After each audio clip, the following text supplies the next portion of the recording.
নমস্কার বন্ধুরা, আমার চ্যানেলে স্বাগত সব বন্ধুদের। তো আজকে আমলা মেথি কীভাবে ইউজ করতে হয় সেটাই আজকে ভিডিওতে দেখাবো। তো আগের দিন রাত্রে আমি আমলা মেথি ভিজিয়ে রেখেছিলাম।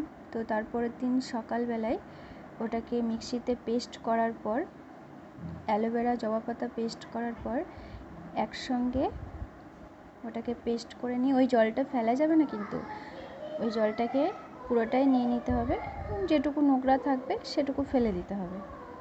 তো তারপর ওটাকে লাগাতে হবে। তো লাগানোর পর মোটামুটি 2 ঘন্টা রাখার পর সেটাকে ওয়াশ করে নিতে হবে। এগুলো ভালো করে মিক্সিতে পেস্ট করতে হবে যাতে খুব সুন্দরভাবে পেস্ট হয়ে যায়। তো তারপর সেটাকে সুন্দর করে লাগাতে হবে। লাগানোর পর 2 ঘন্টা পর ওটাকে ওয়াশ করতে হবে। শ্যাম্পু, যে কোনো শ্যাম্পু, যে শ্যাম্পুটা ইউজ করে। আর তারপর কন্ডিশনার, তারপর স্নান করে নিতে হবে। এই যে এভাবে লাগাতে হবে, একদম সেকশন করতে হবে, তাছাড়া চুলের গোড়ায় গোড়ায় পৌঁছাবে না। সেকশন করার পর, লাগানোর পর ভালো করে গুটিয়ে রেখে দিতে হবে, তাছাড়া জামা কাপড়ে অনেক জায়গায় লেগে যেতে পারে। তো এটাকে 2 ঘন্টা রাখতে হবে। 2 ঘন্টা রাখার পর তারপর ওয়াশ করতে হবে। তো ওয়াশ করার পর এই যে শ্যাম্পু দিয়ে ভালো করে প্রথমে শুধু জল দিয়ে ধুয়ে নিতে হবে, তারপর শ্যাম্পু দিয়ে ওয়াশ করার পর কন্ডিশনার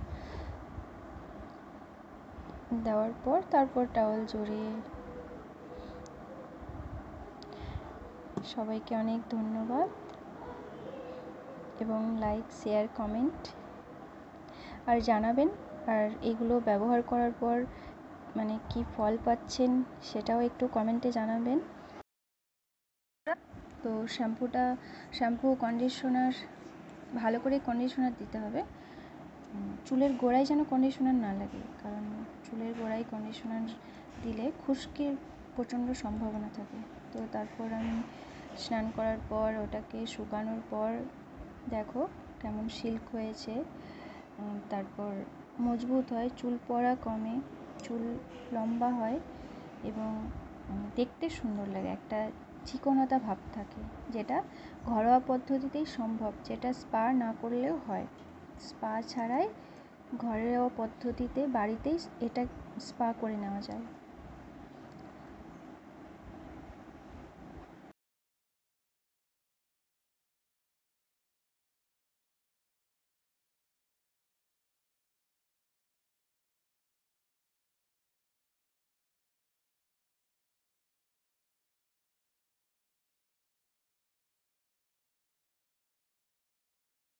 ধন্যবাদ সবাইকে।